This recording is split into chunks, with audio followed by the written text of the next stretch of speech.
Hello and welcome to today's Data Center Decisions event. The topic of today's event is Clash of Clouds when Clouds Collide. Today's event is brought to you by Nutanix and produced by Actual Tech Media. Before we jump into today's event, I want to first remind you that the topic of today's event doesn't stand alone. This is actually part of a four-part series. This is the fourth event in the series. And so you should have received email invitations to all the previous three events in the series. For example, the first event in the series, hopefully you were able to join these live, but if not, hopefully you got the email invitations to watch them on demand or on video. The first event back on March 17th was converged or hyperconverged. That is the question. It was a great event.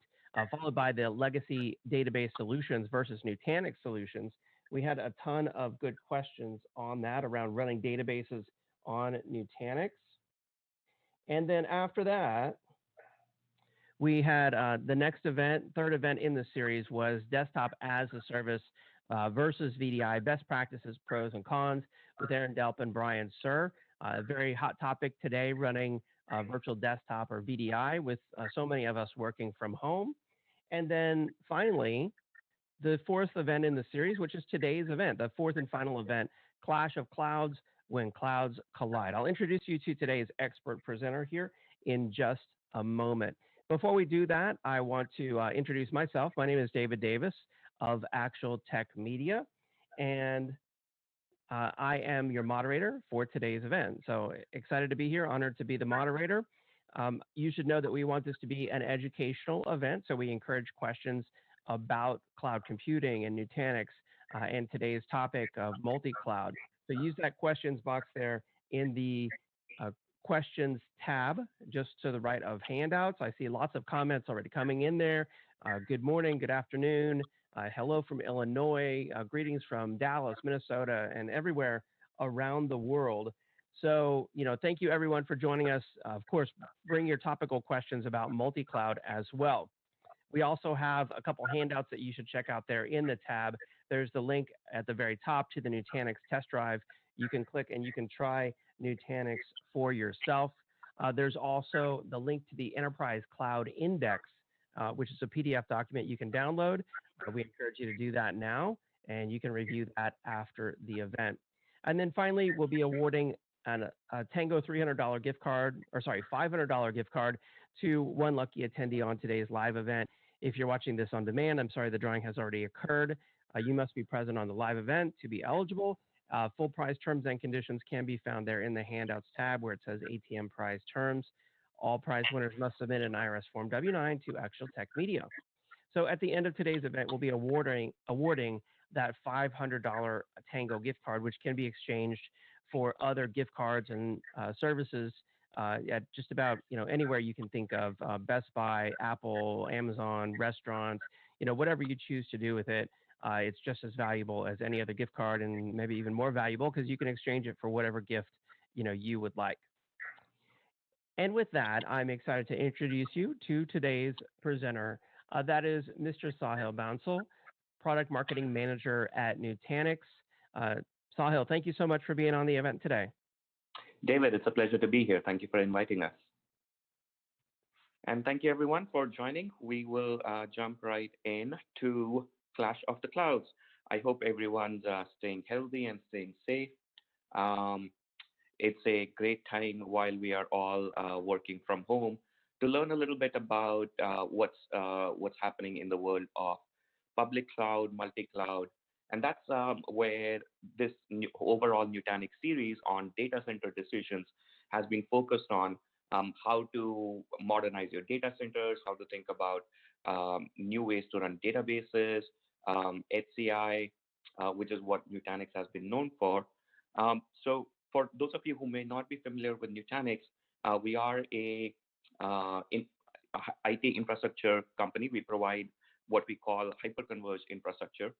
We started about 10 years ago, and we've been featured every year in the Gartner Magic Quadrant for HCI as a leader for the last 3 years, I believe, and also in the Forrester Wave. are really known for having taken legacy three-tier on-prem data center architectures and converging those into a much more simple and easily scalable solution, which is what we call a hyperconverged infrastructure, where we deliver those in a very easily scalable box, where each one of these individual nodes that Nutanix provides comes with built-in storage, networking, compute, that you can use to build your on-prem data center environment in a much more scalable way, in a much more modern way, without having to manage the complexity of legacy three-tier infrastructures. The difference between what some people call as converged infrastructure versus what Nutanix calls as hyperconverged infrastructure is bundling in the virtualization layer also into our architecture, so that all you have to do is just bring in your apps and you run them, your apps on the Nutanix infrastructure that we provide. Um, our we provide our own hypervisor called Acropolis hypervisor, as well as we support other major hypervisors in the industry, ESXi, Hyper-V, and so on. And all of this is meant to basically replace the complexity in traditional data centers and modernizing with your HCI solution. So our first couple of topics in this series, my colleagues go into much more in-depth details into how do we do that. And so I will build upon what we've already discussed in the last three webinars in these series. If you haven't seen those, I highly encourage you to go through those so that you get a feel of what Nutanix does at its core. But going beyond HCI, what we see most of our enterprise customers being on a journey is towards building a cloud-like experience on top of their data centers. So that's how we define as a private cloud, where you are able to um, get the public cloud-like features, but in your four walls of your data center. That includes being able to self-serve IT, being able to deploy VMs, containers in a much more easily scalable way, managing the cost governance for your cloud environment, and making sure that your private cloud is secure and meets your needs for governance. Along with building the private cloud for our customers, we do acknowledge that there are many use cases for public clouds, especially around when you need burstable capacity to meet seasonal demand, or you want to expand to a new geography where you may not have a existing data center or a colo in place. So that's where Nutanix has graduated along with our customers on this journey to going from an HCI provider to helping our customers build a private cloud on their data centers, and graduating now to building a hybrid cloud platform along with a bunch of different hybrid cloud services that help to unify their operations across both public and their private cloud environment. We threw out a bunch of different terms over here: public cloud, hybrid cloud, just to make sure we all are in sync over at least what we see these various terms as, and how do we define them. Multi-cloud is how we are defining any combination of two or more clouds. That could be two or more public clouds. It could be a private cloud and a public cloud. It could be private and edge. So any combination of two or more clouds is what we call multi-cloud. And specifically, hybrid cloud is one subset of multi-cloud when you have workload bursting and migration across private and public cloud boundaries. So by definition, hybrid cloud is multi-cloud because you will have at least two clouds when we're talking about a hybrid infrastructure. Your private cloud built on a modern data center built or using the HCI infrastructure, as well as then bursting into one or more of the public cloud providers. So that's what we mean when we say hybrid cloud. But which one of these actually works for you? For a lot of new cloud native startups, SMB businesses, where they may not have um, the infrastructure space for a data center, or a colo might not even be within their budgetary environments, public cloud does work really well for them. If I'm a company of 100 employees, I'm serving perhaps a small market segment, I don't necessarily need to think about having my own data center. So public clouds definitely serve a great purpose over there. But what we've seen in the enterprise space is that there's definitely still a strong desire to maintain our legacy applications that have been built using our legacy infrastructure, keep those where those applications and data are, but modernize the operational practices around those. So that's what leads to a hybrid cloud environment becoming quite popular, where even the public cloud providers are now looking to come on-prem, as well as the old traditional on-prem providers looking to expand to um, public clouds. So what does the Nutanix private cloud platform look like? What does our overall stack look like? Everything's built on our HCI infrastructure, which is software defined. You get our basic underlying software, which we call Acropolis, and which helps you define your storage, run your VMs, build your apps, and run your workloads on the VMs and containers. It comes with built-in security with data at rest encryption, self-healing for the platform, as well as some SaaS services that help to identify and remediate security vulnerabilities at the cloud resource level. And it comes with a bunch of different storage services for your files, for your volume storage, object storage, uh, as well as then helping you automate your operations, your day-to-day operations like application lifecycle management, governance, and giving you a backup site where you can just with one click easily fail over into a backup site and ensure that your business can continue even in case of a disaster event. Some of the most common solutions that we see, VDI has been not just topical, but it has been one of the main use cases that has built Nutanix as a company known for its HCI, where users are running either Citrix VDI or the Nutanix provided services, which we also cover in detail in our previous data center decisions series. It is called Frame, helping you deploy VDI either on-prem or in public cloud, running your databases and business critical apps on our infrastructure, as well as we provide some edge computing use cases for people that want to run IoT and edge apps.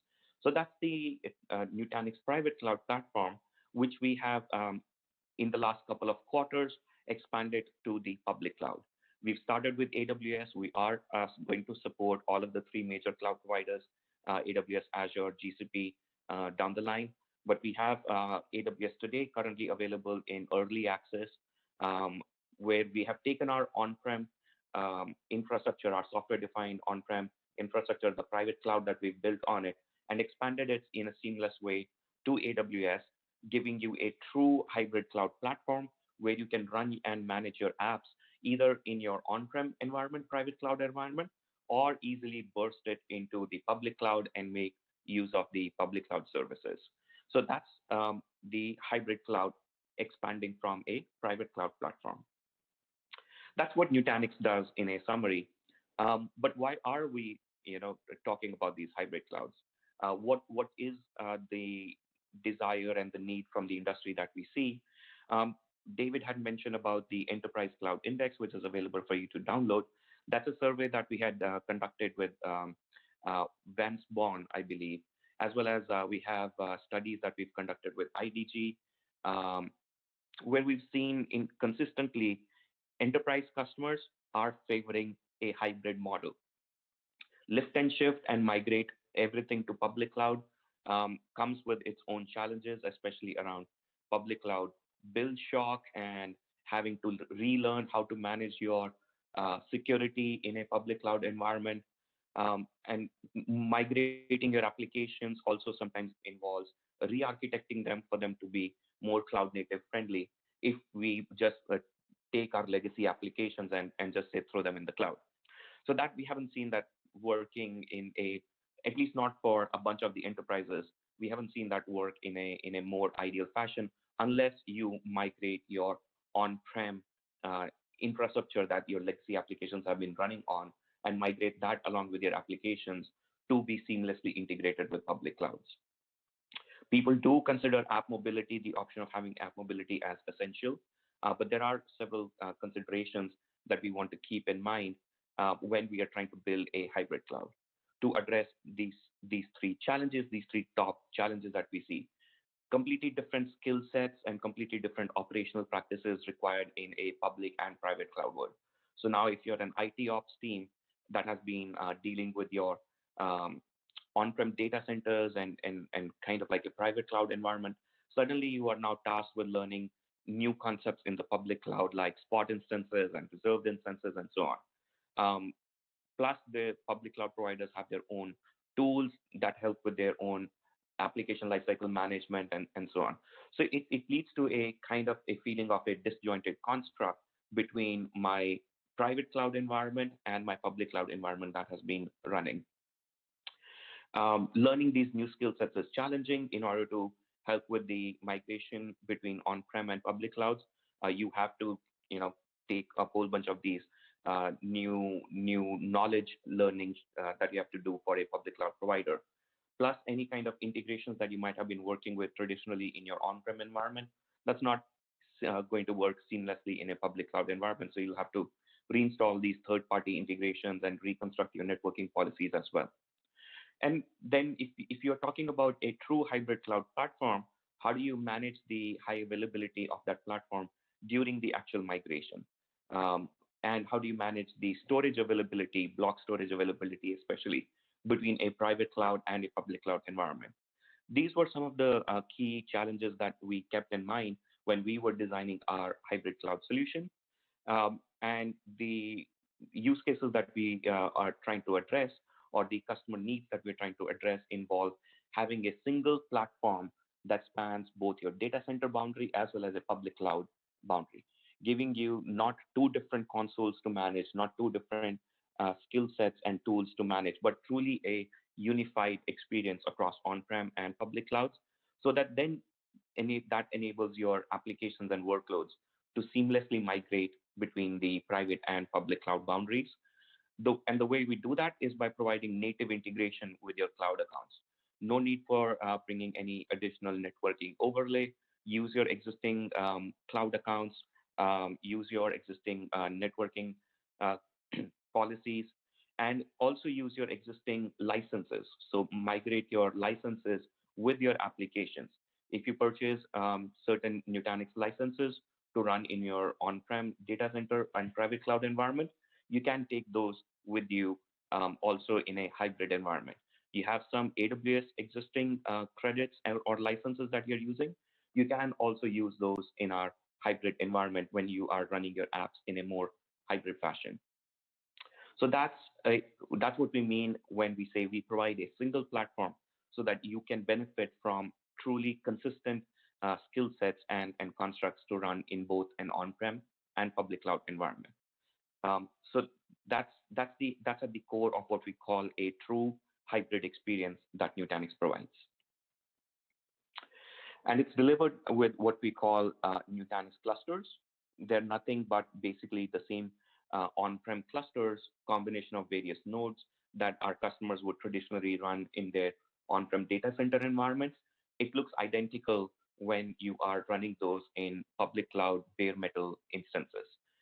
We currently support AWS bare metal instances. I believe we support T2 dot bare metal instances as well as a bunch of other bare metal instances. I think i5 and a few others that are coming down the line. Um, but the user experience remains the same. You're using the same management console that Nutanix provides for your on-prem environment. You're also using that same management console also to run in public cloud, but now having direct access to public cloud services such as your S3 storage services or RDS services in AWS, because we're able to seamlessly integrate with the existing AWS accounts. You don't need to have a separate account uh, next to your existing AWS accounts to migrate your on-prem workloads into the AWS side. You can use your existing AWS accounts and deploy your applications on these Nutanix clusters that can easily help you migrate between on-prem and public cloud environments. The clusters are managed by the customers, but we do have plans in the long term at some point in time to also think about these managing of the clusters as a service by Nutanix. So how do these help you as a customer? Uh, there's basically a native extension from private to public cloud boundaries where you can run the same VMs and applications in AWS environments without retooling or re-architecting that you were running in your on-prem environments. The clusters look functionally exactly the same. In 9 out of 10 cases, you will be able to run everything that you were doing in your data center environment built with Nutanix. You'll also be able to do the exact same thing on the Nutanix clusters running on AWS. It also comes with the same tooling and helping you with truly hybrid elasticity. Let's say, during these times, there is more need to support VDI, and for certain teams in your organization, they might want to consume VDI on a public cloud infrastructure, whereas others might have more stringent security needs. So they might want to run in their on-prem data center environment. You can utilize the Nutanix clusters to support both of those teams and their VDI needs from one single central console. Seamless integration is enabled by there being no additional need for any network overlay, giving you direct access to your AWS services and seamlessly utilizing your existing AWS accounts, not creating a new silo. And lastly, you can utilize your existing corporate AWS credits. We've noticed enterprises usually have huge discounts that are provided by the public cloud provider. And then you will be able to migrate those in your hybrid environment and still utilize those existing credits when you're running your apps on the Nutanix clusters on AWS instances. This is sort of like an architecture diagram of what it looks like. On the left, you see our on-premises environment where we build a Nutanix private cloud on top of the HCI infrastructure, seamlessly integrating into your existing AWS cloud account using Prism, which is our management console, to manage these clusters both in an on-prem environment as well as in the hybrid environment running on public cloud instances. So functionally, the clusters look the same, as well as now they're sitting on the EC2 bare metal instances, getting access to the public cloud services that you might need for your use cases. So that was about our core platform, core hybrid cloud platform. But in addition to these, the hybrid cloud platform, we also have several different services that are aimed towards harmonizing your operational needs across both hybrid as well as multi-cloud environments. And there's a bunch of these services that we provide that help you with application orchestration and self-service, cost optimization and governance, maintaining security compliance with regulatory policies like PCI DSS, HIPAA, and so on, helping you deploy desktops as a service, as well as providing disaster recovery as a service. All of these spanning both the on-prem boundaries as well as working with public clouds. So truly a set of hybrid cloud services that we believe address the most common challenges that IT operations teams need to address when they're thinking about running workloads in a hybrid environment. So we'll take a quick look at what each of these services looks like. The first one is around helping users enable themselves in a self-serve fashion. If I need to deploy a VM, I should not have to create a ServiceNow ticket that goes into a pipeline and wait 1 week or 2 weeks for the IT organization of my company to then come and just deploy a VM for me. Though that's an era that should have hopefully gone away several years ago. What IT needs today is enable their end users to self-serve themselves in through a centralized portal. That's what we call the Nutanix Marketplace. It is run through our product called CALM, which stands for Cloud Application Lifecycle Management. It's delivered through our management console Prism, but it supports both public clouds as well as the Nutanix environment, where CALM creates blueprints, helps your IT team create blueprints, leave those blueprints in a marketplace environment where users can log in, register themselves, pick up a blueprint. Let's say I want to deploy a load balancer, web servers, provision some storage for it, simple basic web app. You can create one unified blueprint for it that does all of that provisioning for you in an automated way. And these blueprints capture all the necessary actions needed to automate lifecycle management for both traditional as well as modern applications. By that what we mean is it provides complete lifecycle management for VMs, Kubernetes pods, containers, and you can either do that through the graphical UI or use our APIs to create these blueprints and allow your users to be able to self-serve and deploy your applications spanning cloud boundaries, spanning VM and container boundaries based on your needs. So now, once you have deployed your applications, now you've started consuming these resources, a key challenge that we often hear is my costs are going to go very high, especially in the public cloud world. So how do I keep my costs under control? For that, we have a SaaS service that we provide called Xi, which gives you unified visibility across both public as well as private cloud boundaries, including metering for your private cloud resources as well, with the difference obviously being that your consumption model in public cloud is already on demand, pay as you go. How do we bring that same kind of a consumption model in a hybrid environment? And in order to enable that, we need to know what do your VMs cost to run in your private cloud environment, and what are the factors that go into those VM costs.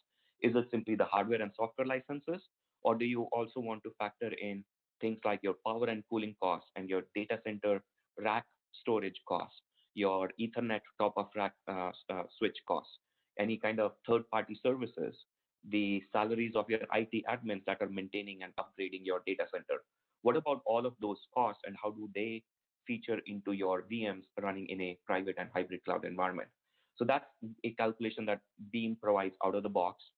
And now that you know what your VMs truly cost to run in a private environment as well as in a public cloud environment, where the public cloud provider is already making that available to you through APIs, you can then create truly multi-cloud, hybrid cloud billing reports and charge back the billing to an appropriate cost center. For example, we have a top healthcare provider that had uh, a bunch of users that were working remotely during these times, and they wanted to make sure that they had visibility over who was deploying how many VDI resources. They configured their tags in a way so that when a user comes in, deploys their applications and their VDI through the self-serve marketplace, they have to specify a certain tag. Based on that tag, we can identify their resource costs in Beam and build the chargeback and budgeting reports and send it to their cost center owner so that we can hold people accountable based on how much cloud resources they have consumed. And lastly, in terms of these cost governance, is actual delivering cost savings. There's a bunch of different actions that you should be taking in a public cloud environment, especially to keep your costs under control. Things like removing unused EC2 instances, removing um, underutilized instances, making making sure that you are purchasing your reserved instances in a smarter way, or not relying on people to take manual actions and instead creating some automation policies. All of these can go towards reducing your overall cloud spend. Um, our typical customers see 35% or more reduction in their public cloud spend after using Beam for a few months. And Beam is truly our engine that powers what we call cross-cloud decision support. This is an upcoming feature that we are expecting to release by the early fall of this year. So sometime in August or September is the target date. And this will be where Beam will feed in to a decision-making engine, at least from a cost-aware perspective. What does your workload cost to run in Nutanix versus public cloud environments? And the way we will be able to do that comparison between an private cloud and public cloud costing is by building a TCO model, a total cost of ownership model, where we factor in all of the various cost mechanisms that go in towards um, your costing. What does your workload cost? From the public cloud provider side, let's say if you're using a certain um, let's say if you're using a monitoring application, a workload and infrastructure monitoring app, let's say what is the license cost for it? Should that go towards your workload costing? Similarly, for your on-prem environment, you have some clusters running in Kansas, some clusters running in New York. How does the data center cost for those two differ? And how would you compare those with a public cloud uh, region, perhaps in the US East region or the US West region? So in order to do that apples to apples comparison, we are building a TCO model for both public clouds as well as private cloud. We have the TCO model available for um, private cloud today, so that we can show you true workload costs in your private cloud, accounting for things like power and cooling, data center facilities, and so on. And we are building towards the same kind of TCO model for public clouds, so that we can show you in a dynamic way what your workload costs should look like. There's plenty of tools like this that can do static once in time comparison, but what we are building towards is a dynamic comparison mechanism that will again use the tag-based resource costing, because your workload requirements are going to change. You've added more storage. How does that impact your workload and its cost, and how does that cost compare with public cloud costs? So that's what we are working towards with our cross-cloud decision support engine. And once you've obviously made a decision that, yeah, maybe this application is actually cheaper in public clouds by 20% or 30% compared with my on-prem environment, I would like to go ahead and migrate my workloads to a public cloud, or vice versa, maybe from public cloud to your on-prem environment. We also provide those capabilities with a bi-directional workload migration across on-prem and public clouds, um, supporting multiple hypervisors, vSphere, Hyper-V, our own hypervisor, which is called AHV, and bi-directional migration between both on-prem and public clouds. And then we have disaster recovery that we provide a DR as a service. Our customers that have a primary site um, running in their data center, they should not have to maintain a secondary site, a secondary data center, in order to plan for their DR activities. Think of this as the iCloud experience that Apple enabled. One click and your phone's data gets backed up into the cloud. You don't need to have a second phone to store your data. It's the same experience that we built now for the data center world, where we have our own cloud environment, and our customers are able to use our service called Xylee to seamlessly migrate from their primary site to the backup site in the case of a failover event, um, with just one click. And I mentioned desktop as a service. Lots of customers are in need for this, are demanding for being able to support their users remotely with work from home solutions. So there we have a service called Frame, which helps you run any application um, with any kind of storage or identity provider across on-prem Nutanix environment, as well as the three major public clouds, and access those from any browser, um, and easily helping you deliver desktops, not in VDI desktops, not in months, but in a matter of days. For the cloud, for our users that deploy VDI in cloud, it's even faster.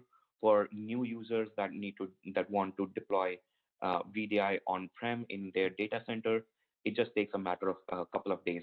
If you are in the Americas, we do have an SLA about getting those shipped to you and helping you deploy those so that you can quickly support your end users with your VDI requirements. All right, we are almost at the end of it. This is basic. This is effectively my last slide. So the last hybrid cloud service that we provide is for users that want to run IoT applications on the edge.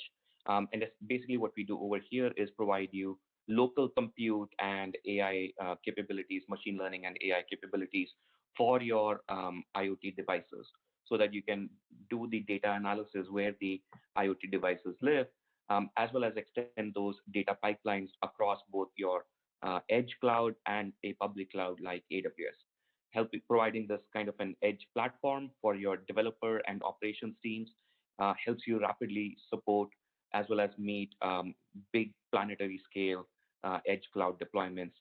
So especially for the big customers that need to support in their manufacturing businesses, support their global pipelines.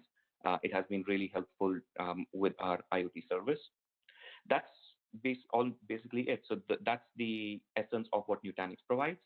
A modern infrastructure built using HCI solution to modernize your on-prem environment, uh, con- taking your on-prem data center to a true private cloud-like experience with self-serve IT, easy scalability, built-in security capabilities, cost governance and chargeback, and a plan for business continuity and disaster recovery, and then seamlessly expanding that to a public cloud like AWS, so that for your IT ops teams, it is truly the same experience in an on-prem environment that they also work with on their Nutanix clusters running on public cloud instances instead of their on-prem instances.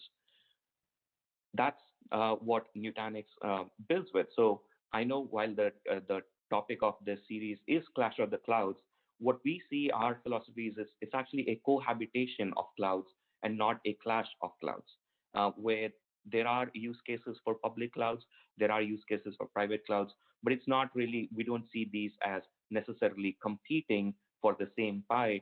We see both public clouds and private clouds working together to support a bigger pie of the hybrid cloud, especially for the enterprise world.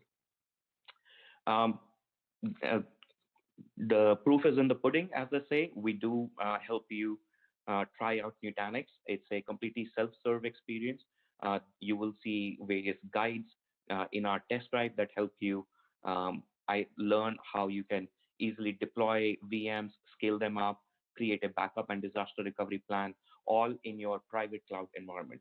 So it's not a shared environment like a public cloud.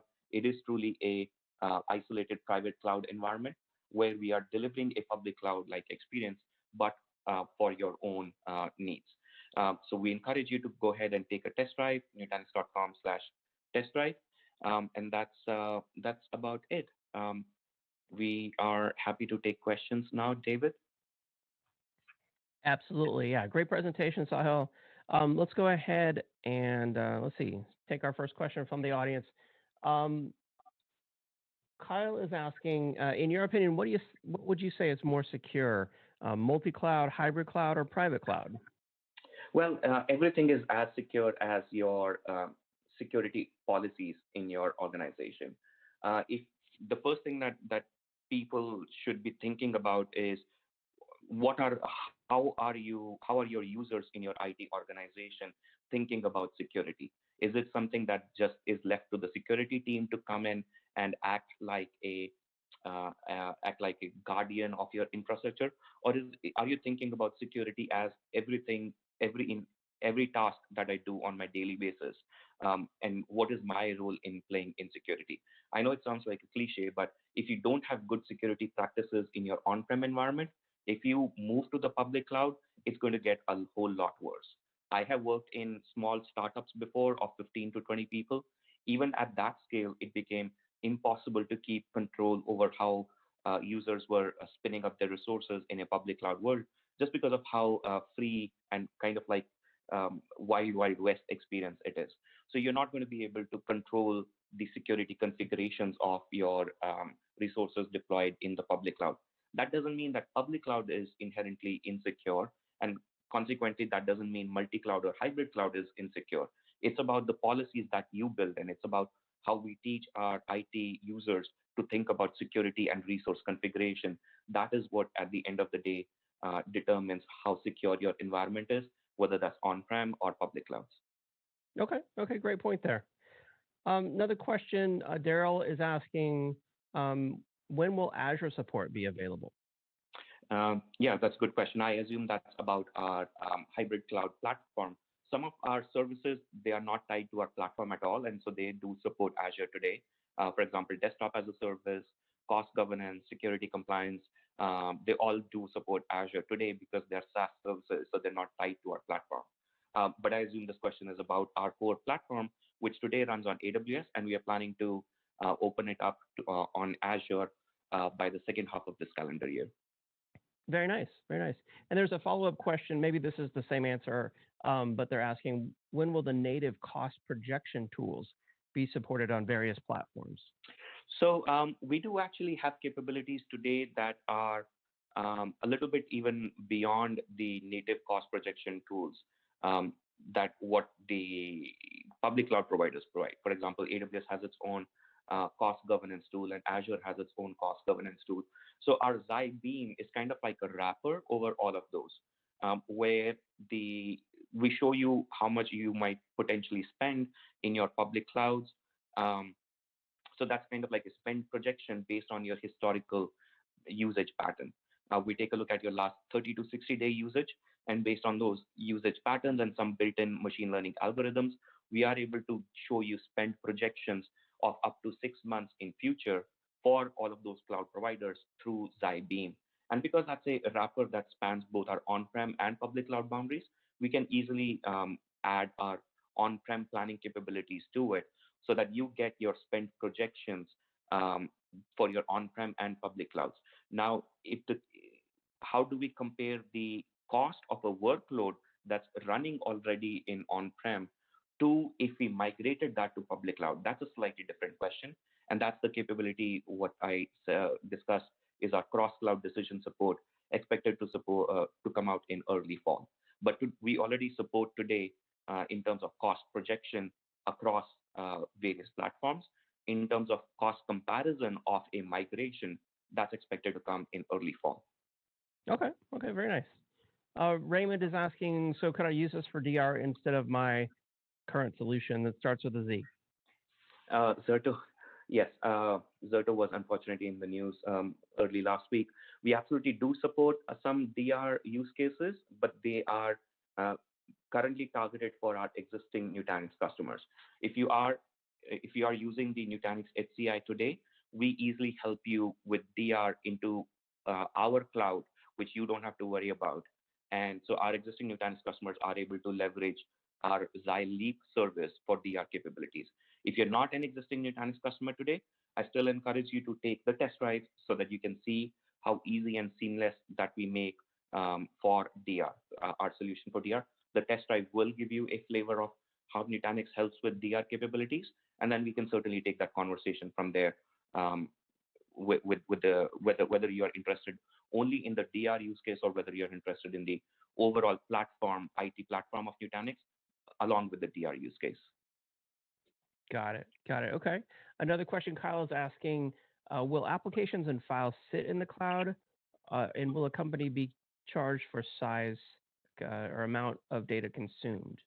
We provide a bunch of file storage along with our platform. I think 1 terabyte of file storage comes along with our platform, whether that's on-prem or in public cloud. You can define where your files sit. So our core HCI is your private cloud environment. That's not the cloud is equal to that's not the public cloud. So let's use the word data center for this conversation. You can define whether your files should sit in your data center or whether they should sit in S3 storage in AWS, for example. We provide certain credits to be used in the hybrid environment. We provide 1 terabyte of free storage for your on-prem environment. Okay, excellent. And I want to call everyone's attention right there to the slide where it says nutanix.com/test drive. That's actually a clickable link. You can just mouse over that and click, and that'll take you to the Nutanix test drive that we've been talking about. Another question here. Kyle is asking, when you do a DR with Xi Leap, how is it that it's a one click? Is it live duplication as in another live network system? Or I think basically some more info about how the one click DR works with Xi Leap would be helpful. Yeah. Yeah, so unfortunately, I'm not the SME on our Xi Leap service, but it is a live duplication. So we have a backup site that is always running. You can plan your protection policies, and our test drive does walk you through that experience of how do you want your protection policies in the case of a DR event to look like. And when the DR event is triggered by loss of data, the policies will kick in and there will be a live migration of VMs to the backup site. Plus, you can also configure your failover. When should you migrate your VMs back to your on-prem environment after the DR event has been resolved in your primary site? So that's the extent of what I understand our DR solution. But there is a lot more information in our test drive, which will show you how to set up those backup capabilities and how to fail back after the DR event is over. Okay, excellent. Let's see, another question. What about an ROI calculator and calculating, costs? Can Nutanix help with that? Yes, we do have a publicly available ROI calculator. Unfortunately, I don't remember the link right now, but if you do a Google search for Nutanix ROI calculator, it'll show up in Google.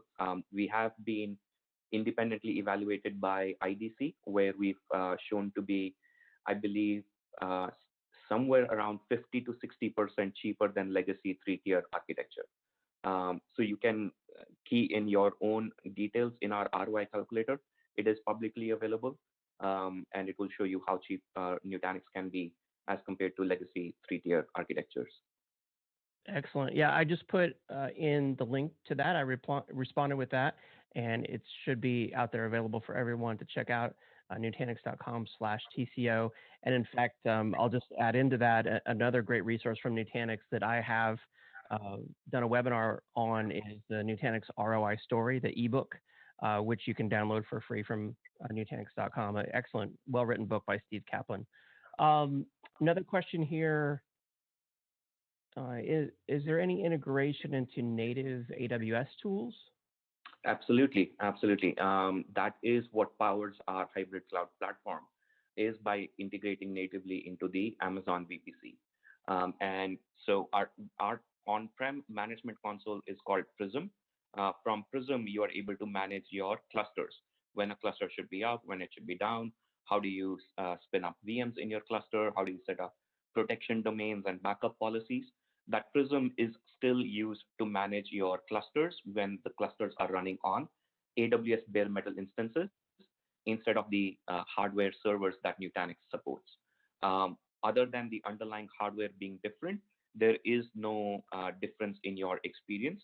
And the way we've been able to deliver that with the AWS bare metal instances is by natively integrating into the Amazon VPC, which allows you from your AWS management console to see your VMs that you are running in your hybrid environment and easily access all of your same Amazon services. Okay. Okay. Excellent. Sahil, I know we're running out of time here. There's a lot of more technical questions out here. Is there anything that you want to answer right now, or do you want to get back to some of these maybe after the event? I'll just answer the two or three ones that I see quickly. One is around healthcare providers. Healthcare is a hugely important vertical for us, and we would definitely love to continue the conversation on Daas with you. Please reach out to us either from our website. There should be enough options on our website, either to chat with one of our support people or to send a request. Our Daas service again is called XiFrame. XiFrame has its own test drive that you can take. So if you go to nutanix.com/frame or search for just Nutanix XiFrame, it will show you the Frame website, which has its own free test drive experience so that you can deploy your desktop as a service, no charge. I think the test drive comes with a 2-hour 2-hour time limit, and it's completely free for you to deploy. So I highly encourage everybody interested in Daas to try out the Frame test drive as well, which is slightly independent of our overall Nutanix hybrid cloud test drive. And the last one is that I see is does my on-prem security can control cloud through our application? If think of it as the other way, we provide our I think this is about our on-prem security teams rather than an on-prem security solution, and that's absolutely true. Your security teams that work with security policies in an on-prem environment will also be able to support the same use cases in the public cloud because it's the same management console in on-prem as well as in the hybrid cloud. And one last question that I see is backup needed anymore, either native or through a dedicated solution? Well, XiLeap provides you the backup capabilities through our native management console. The management console is called Prism, and so you can manage the backup through our Prism console. That's all the questions that I see, David. If there's anything that I missed, please feel free to send that to me, and I will reach out over email to continue that conversation. Excellent, excellent. Uh, really good Q&A. We got some feedback about that as well, that they enjoyed all the questions being answered here. Before we go, I want to award the Tango $500 gift card that is going to Daryl Hollingsworth from Maryland. Congratulations, Daryl Hollingsworth from Maryland. We'll reach out to you to deliver your gift card. And finally, I want to thank Nutanix for joining us on today's event and throughout this entire 4-event series on data center decisions. For more information, make sure you visit nutanix.com/test drive or click on the link you see there in the slide. Sahil, really excellent presentation. Thank you so much for being on the event today. Thank you, David. Thank you, Access Tech Media, and thank you everyone for joining. Stay safe. Have a good week. Thank you, everyone. For more information on Nutanix and our next event that we're running, which is actually tomorrow, Sahil will be back again. If you want to join us on that, the Cloud Megacast, feel free to join us at the end of this event. You'll actually be redirected to our events landing page, and feel free to join that event as well as many other events put on and sponsored by Nutanix. Again, thank you to Nutanix. Thank you to the audience. Everyone stay safe, take care, and we'll see you next time. Thank you.